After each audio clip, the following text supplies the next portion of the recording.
पर बाजी हुई। रामनवमी का डंका बजाने पर विवाद हो गया। ईद का गाना बजाने को लेकर के विवाद हुआ।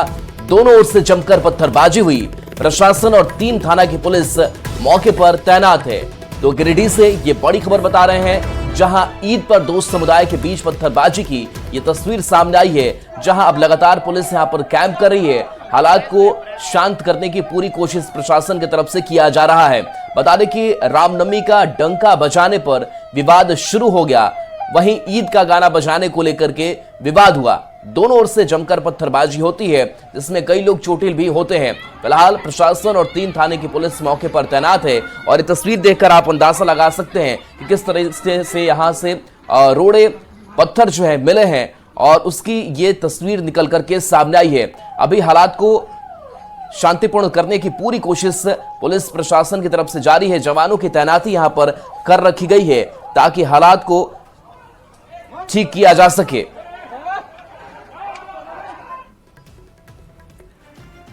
जमुई में 17 साल की नाबालिग लड़की की हत्या का सनसनीखेज मामला सामने आया है। पुलिस ने जेसीबी से शव को कब्र से निकलवाया है।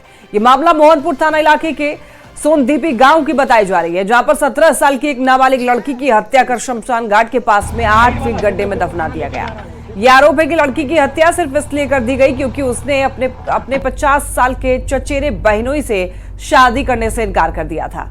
मामले का खुलासा होने के बाद जब पुलिस जेसीबी से शव को गड्ढे से निकालने लगी तो सनसनी फैल गई। कल के बाद हम दफनाया ना, हम बल जला दिया था। जब वो लगा भाई को बहन सुनेगा, बोला कोई भी पूछने ना आएगा थाना से ना, तो बोला कि कोई मारना करना तो अपना फसरी लगा बल्ला मरल, ठीक है कया वाला थी बीमारी से बल मर गया। वो तो जैसे हवा बन जाते मार के मतलब सोच दिया। किस पर शक जा रहा है?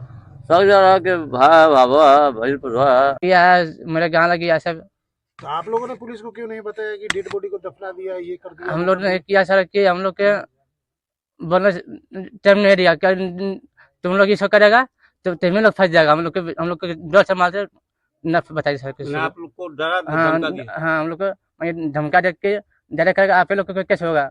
बीरबल यादव का उससे शादी नहीं करना चाहती थी क्योंकि एज गैप बहुत ज़्यादा था और इसी विवाद बस अभी तक जो जानकारी आई है, इसी विवाद बस जो बेटी है और उसकी मृत्यु हुई है और हम लोग पोस्टमार्टम वगैरह करवाने के बाद एग्जैक्ट जो काउज ऑफ डेथ है वो जान पाएंगे।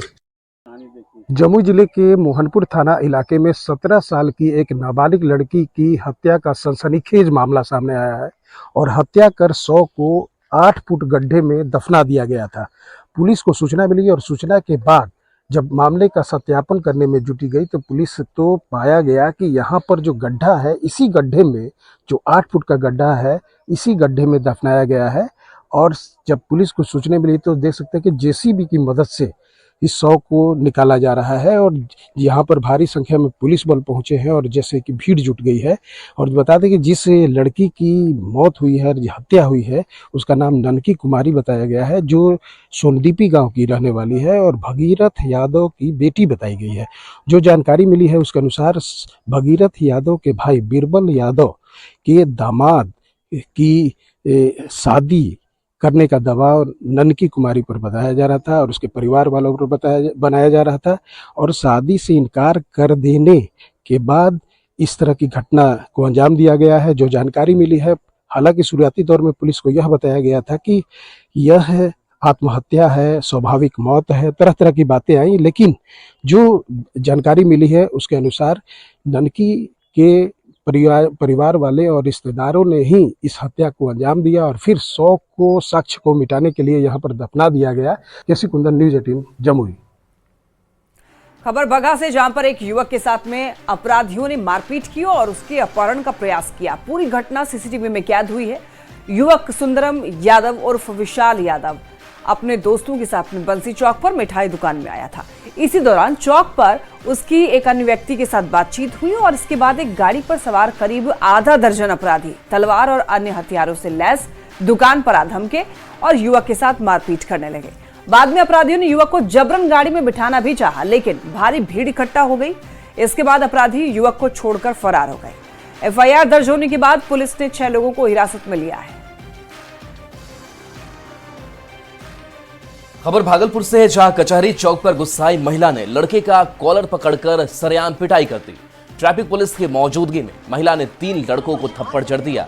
बाइक से तीनों युवक जा रहे थे। महिला की पोती को बाइक से हल्की चोट लग गई, जिसके बाद महिला आग बबूला हो गई और लड़कों पर लात घूसे और थप्पड़ चलाने लगी। किसी ने महिला का वीडियो बना लिया। अब यह वीडियो वायरल हो रहा है।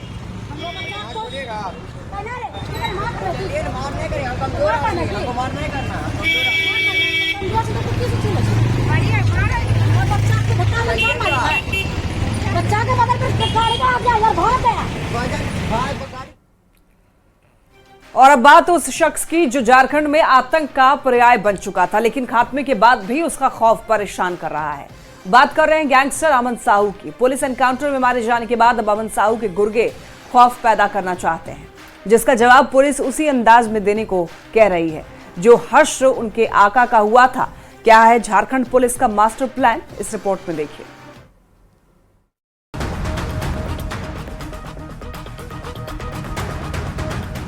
गैंगस्टर अमन साहू, खौफ का दूसरा नाम, जिस पर 125 एफआईआर दर्ज हैं। एनकाउंटर में खात्मे के बावजूद इसका खौफ बरकरार है। झारखंड में कोयला कारोबारियों के लिए आतंक का पर्याय बन चुका ये नाम अब हमेशा हमेशा के लिए खामोश हो चुका है। पुलिस की गोली खाने के बाद दूसरी दुनिया में जा चुका है, लेकिन दूसरी दुनिया में पहुंचने के बाद भी इसका नाम अपराध की दुनिया में अब भी गूंज रहा है। राहुल सिंह, जी हाँ, ये वो नाम है जो अलग अलग माध्यम से गैंग को एक्टिव रखने का प्रयास कर रहा है, जिसे झारखंड पुलिस खत्म करने का प्लान तैयार कर चुकी है।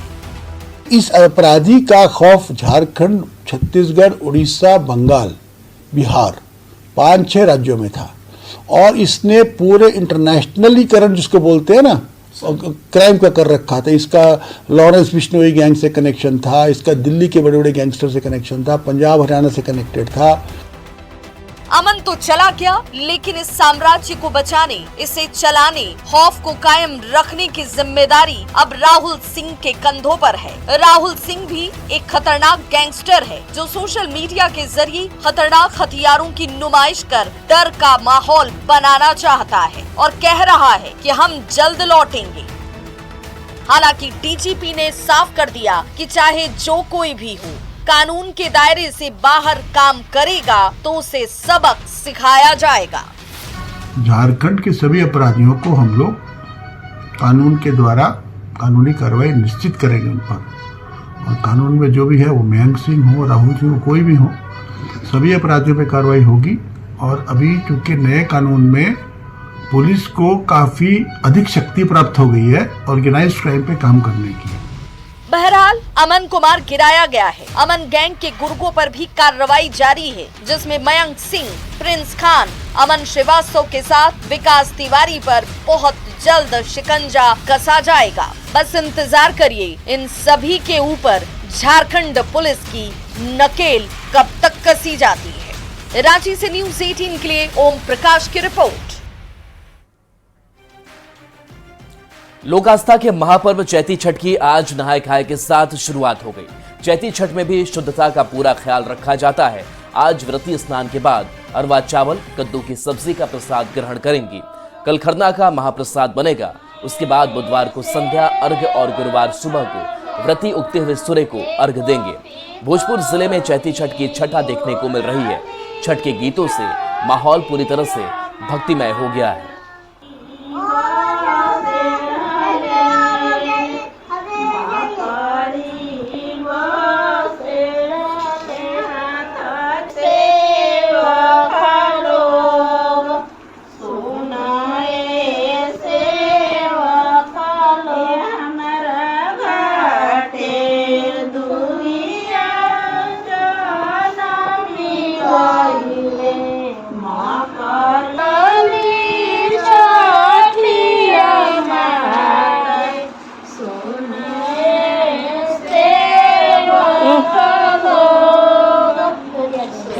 हमने छठ करते हैं। चैत के पर्व बहुत महान होला।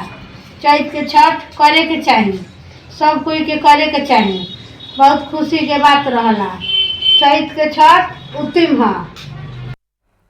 आज चैत्र नवरात्रि का तीसरा दिन है और इस दिन मां चंद्रघंटा की पूजा होती है, जो देवी दुर्गा की तीसरी स्वरूप है। इस दिन मां की पूजा करने से भक्तों के जीवन से सभी कष्ट जो है वो दूर हो जाते हैं, ऐसा माना जाता है, और साधक को निर्भयता के साथ ही शक्ति भी प्राप्त होती है।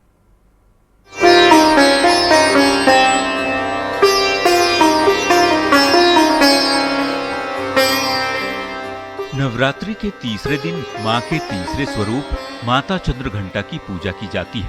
इस स्वरूप में मां ने अपने भक्तों के दुखों को दूर करने के लिए हाथों में त्रिशूल, तलवार और गदा रखा है। माता चंद्रघंटा के मस्तक पर घंटे के आकार का अर्धचंद्र बना है, जिस वजह से माता का नाम चंद्रघंटा पड़ा है। इनके शरीर का रंग स्वर्ण के समान चमकीला है। इनके 10 हाथ हैं। इनके 10 हाथों में खड्ग जैसे शस्त्र और बाण जैसे अस्त्र विभूषित है। इनका वाहन सिंह है। कहा जाता है कि माता का ये रूप भक्तों के लिए बेहद कल्याणकारी है। इनकी मुद्रा युद्ध के लिए उद्यत रहने की होती है। मां चंद्रघंटा की पूजा की विधि की बात करें तो मां चंद्रघंटा को मीठी खीर का प्रसाद लगाएं। गाय के दूध से बनी खीर का भोग लगाने से मां प्रसन्न होती है। कन्याओं को खीर, हलवा या स्वादिष्ट मिठाई खिलाएं। मां चंद्रघंटा की कृपा से भक्त हर बाधा से मुक्त हो जाता है। चंद्रघंटा को स्वर की देवी भी कहा जाता है। माता चंद्रघंटा की साधना कर दुर्गा सप्तशती का पाठ करने वाले भक्तों को संसार में यश, कीर्ति और सम्मान मिलता है, ऐसी मान्यता है। Bureau report, news 18। हजारीबाग में रामनवमी पर इस बार कुछ खास होने वाला है। इस बार रामनवमी पर शोभा यात्रा में बेटियों का सशक्त रूप देखने को मिलेगा। आर्ष कन्या गुरुकुल में दिल्ली और हरियाणा से प्रशिक्षकों को बुलाकर बेटियों को लठबाजी और तलवारबाजी सिखाई जा रही है। इन लड़कियों को अभ्यास करता देख आप दांतों तले उंगली दबा लेंगे।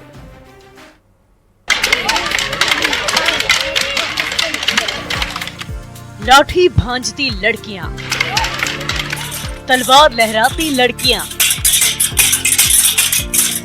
परंपरा के साथ आत्मरक्षा को सुदृढ़ करती इन लड़कियों की तस्वीर हजारीबाग से आई है। आर्ष कन्या गुरुकुल में दिल्ली और हरियाणा से प्रशिक्षकों को बुलाकर बेटियों को तलवारबाजी और लठबाजी सिखाई जा रही है, जिसका प्रदर्शन रामनवमी की शोभा यात्रा में ये लड़कियां करेंगी। प्रशिक्षण ले रही छात्राओं के चेहरे पर आत्मविश्वास का तेज साफ दिखाई दे रहा है। छात्राएं कहती है कि शिक्षा के साथ साथ परंपरागत हथियार चलाना बेहद जरूरी होता है। आत्मरक्षा का पहला चरण है। इससे हम अपनी आत्म सुरक्षा कर सकते हैं। कोई हम पे हाथ नहीं उठा सकता है। हाथ उठाए तो उसके हाथों को काट सकते हैं। बहुत ही ज्यादा खुशी होती है कि हम अपने ऊपर निर्भर रहते हैं। तो रामनवमी में लाठी, तलवार, लेजियम, भाला, ये सब काटे, उसू, ये सब दिखला सकते हैं और फिर लोगों को ये। दिल्ली से आई महिला प्रशिक्षक बताती हैं कि लाठी चलाने की परंपरा धीरे धीरे समाप्त हो रही है। हजारीबाग की रामनवमी में भव्यता बरकरार रहे, इसे देखते हुए नई पीढ़ी को रामनवमी को लेकर तैयार किया जा रहा है। और यहाँ पे वीरांगनाओं को रामनवमी के उपलक्ष्य में यहाँ पे लाठी, तलवार, छुरी, भाला सिखाया जा रहा है। डिफेंस और योग दोनों चीजें सिखाई जा रही है, जिसमें हमारी जो सभ्यता है, संस्कृति है, जैसे लोग भूलते जा रहे हैं, गुरुकुल की परंपरा, लोगों तक ये परंपरा पहुँचाई जा रही है। गुरुकुल के आचार्य कौटिल्य भी कहते हैं कि बेटी हो या बेटा, दोनों समाज के अंग हैं और इसीलिए रामनवमी के जुलूस में इन्हें प्रदर्शन के लिए तैयार किया जा रहा है। हमने सभी शहरों में ये देखा है कि या तो लड़के या तो पुरुष ऐसे कलाओं में अस्त्र शस्त्र संचालन में आगे निकलते थे। इन इस ट्रेंड को गुरुकुल ने चेंज किया कि बेटियां भी इस कार्य को कर सकती हैं। रामनवमी पर्व के साथ कई परंपराएं चली आ रही है, जिसमें हथियार और लाठी का करतब दिखाना भी शामिल है। बदलते जमाने में लाठी और हथियार से करतब दिखाने की परंपरा कहीं गुम होती जा रही है। ये उस परंपरा को फिर से जीवित करने की कोशिश है।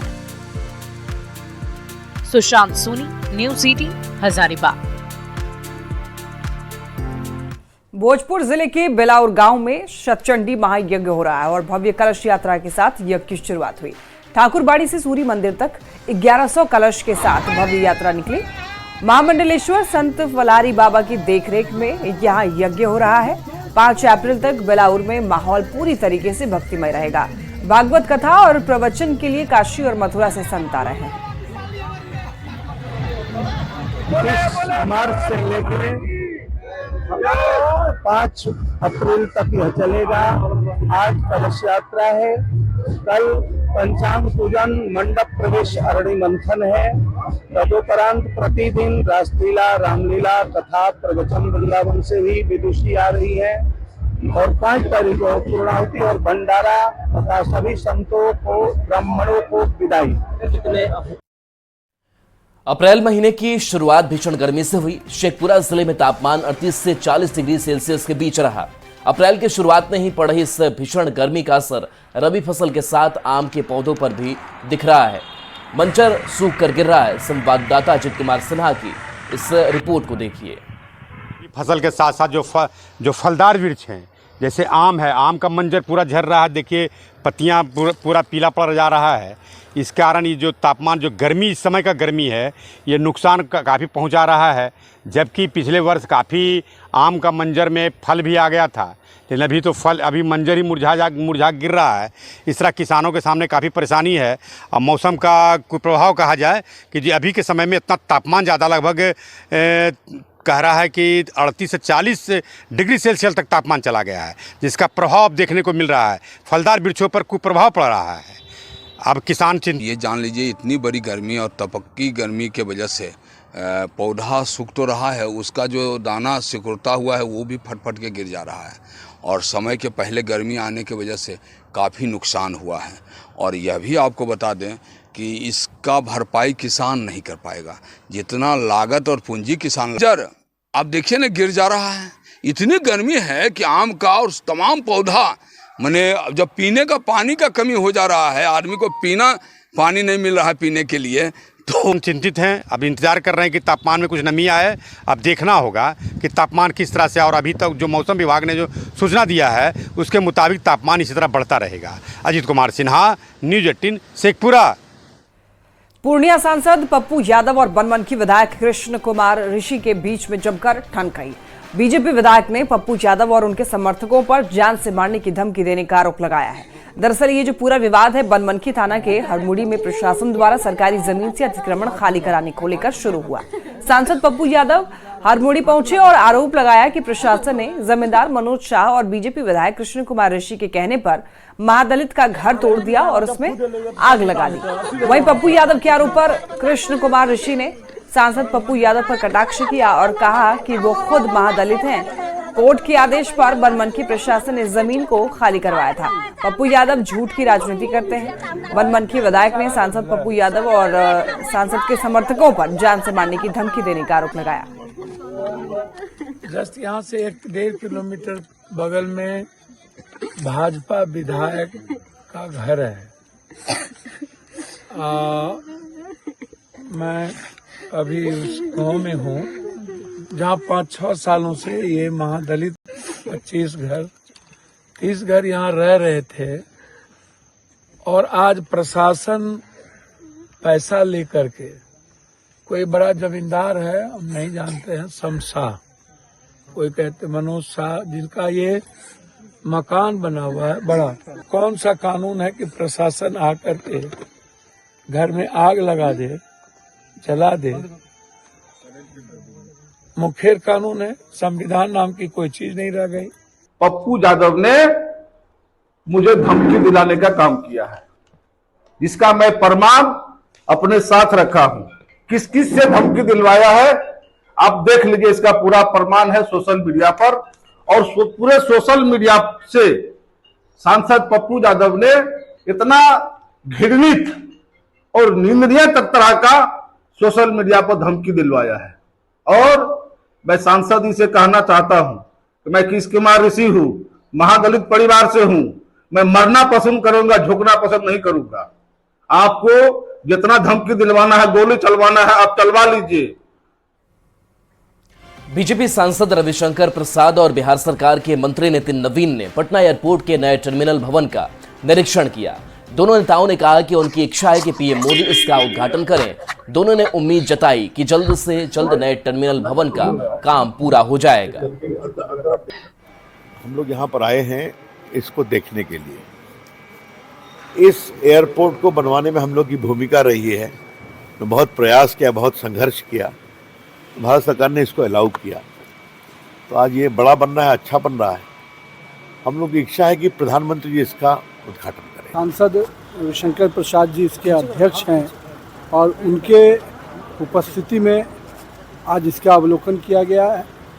जो माननीय प्रधानमंत्री जी ने 2015 में जो पैकेज दिया था उसके तहत इसका निर्माण हुआ है और हम लोग को उम्मीद है कि बहुत जल्द ये जनता को समर्पित किया जा सकेगा माननीय प्रधानमंत्री जी, माननीय मुख्यमंत्री जी की उपस्थिति में, और उसके काम की प्रगति पूरी तरह से है और बहुत जल्द ये जनता के लिए समर्पित होगा। हाल ही में बिहार में सेपक टकरा के सफल आयोजन के बाद अब बिहार सरकार खेल के क्षेत्र में एक और नया कदम उठा रही है। अगस्त और सितंबर के महीने में होने वाले हीरो एशिया कप 2025 के आयोजन को लेकर सरकार ने समझौता कर लिया है।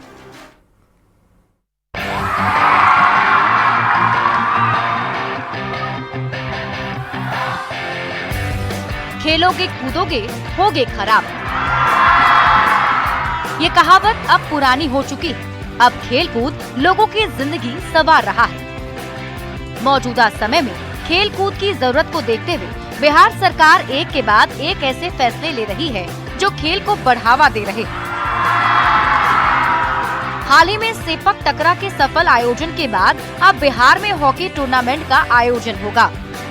क्रांति का दौड़ चल रही है खेल में और हमारा माननीय मुख्यमंत्री जी नीतीश कुमार जी का नेतृत्व में खेल आगे बढ़ते जा रहा है और एशियन मेन हॉकी चैंपियनशिप होने वाला अगस्त 29 से शुरू होगा, सितंबर 7 तक खत्म हो जाएगा और इसमें 8 टीम भाग लेंगे और ये वर्ल्ड कप क्वालिफायर भी है। राजगीर में 29 अगस्त 2025 से 7 सितंबर 2025 तक हीरो एशिया कप 2025 का आयोजन किया जाएगा, जिसे लेकर हॉकी इंडिया और बिहार सरकार के बीच समझौता स्वाक्षर हुआ है। आई थिंक एशिया में जब भी एशियन टीम के साथ हम कम्पीट करते हैं तो ऑलवेज माइंड में यही रहता है कि अपना बेस्ट करना है और क्योंकि एशिया में हम टॉप पे हैं तो उसको बरकरार रखना भी बहुत इम्पोर्टेंट है हमारे लिए और हम ट्राई करेंगे कि अपना बेस्ट खेलें और जिसके साथ भी। बिहार में हॉकी एशिया कप का आयोजन होना खेल के क्षेत्र में एक बड़ा और अहम कदम है। MOU साइन होने के बाद अब सरकार इसके आयोजन की तैयारी में है। गोपालगंज की गंडक नदी में घड़ियाल और डॉल्फिन के लिए शुभ संदेश है। यहां वन एवं पर्यावरण विभाग की ओर से कराए गए सर्वे में बड़ी संख्या में डॉल्फिन और घड़ियाल मिले हैं। डीएफओ ने बताया कि पिछले महीने एशियाई जल पक्षियों की गणना कराई गई, जिसमें गंडक नदी में 10 किलोमीटर की दूरी में 12 डॉल्फिन और 6 घड़ियाल देखे गए हैं। उन्होंने कहा कि आने वाले दिनों में घड़ियाल और डॉल्फिन संरक्षण के लिए अभ्यारण्य केंद्र बन सकता है। हमने कुछ ऐसे भी जलीय जीव देखे हैं जो ऑलरेडी आप लोगों की भी जानकारी में है, जिसमें हमारे घड़ियाल, डॉल्फिन ऐसे जलीय जीव का देखा जाना भी एक बहुत शुभ संकेत है। जैसा आपको जानकारी है कि विलुप्त प्राय प्राणियों में से है और इनके संरक्षण की अति आवश्यकता है। तो ऐसा डेटा लाइक हमने 6 के अराउंड हमने डॉल्फिन्स देखे हैं। तो हो सकता है कि आने वाले समय में हम लोग डॉल्फिन सैंक्चुरी के साथ घड़ियाल सैंक्चुरी मीन्स जलीय जीव के संरक्षण के दिशा में भी कार्य करेंगे, जो करना ही है। कटिहार में किसान बड़े पैमाने पर बेबी कॉर्न की खेती कर रहे हैं। किसानों का इससे काफी फायदा हो रहा है। अच्छी मार्केटिंग और ज्यादा मुनाफे के कारण किसान बेबी कॉर्न की खेती कर रहे हैं। जिले के कुछ प्रगतिशील किसानों से बात की न्यूज 18 संवाददाता सुब्रत गुहा ने। किसान अब अपने बिहार के सीमांचल के किसान अब अपने पारंपरिक खेती धान, गेहूं और मक्का से आगे निकलकर महानगरों के तर्ज पर बेबी कॉर्न की खेती कर रहे हैं। निश्चित तौर पर ये खेत आपको मक्का खेत जैसा ही लग रहा है, लेकिन ये बेबी कॉर्न की खेती है जो सीमांचल के इलाके में पहली बार हो रहा है और ये किसान बेबी कॉर्न की खेती कर कर कितना संतुष्ट है, जरा बात कर लेते हैं। देखिए बेबी कॉर्न कैसा होता है, जरा पहले आपको ये दिखाने की कोशिश करते हैं। ये मक्का के तर्ज पर ही होता है, लेकिन इसका दाना नहीं होता है और इससे कई स्वादिष्ट व्यंजन बनता है। जरा बात कर लेते हैं, क्या अलग है बेबी कॉर्न की खेती, क्या अलग है? बेबी कॉर्न की खेती किसानों के लिए बहुत फायदेमंद है। किसान है तो उसके पास जानवर है और जानवर रहने से तो मान लीजिए कि हम अब तो नया पहली बार हमने खेती की तो उतना समझ में हमको नहीं आया, लेकिन इस बार हम खेती करके हम समझ गए कि इसको किस तरह से और कैसे लगाना है, जिससे हम 5 कट्ठा 10 कट्ठा चारा के लिए लगाते हैं, हम वो नहीं करेंगे।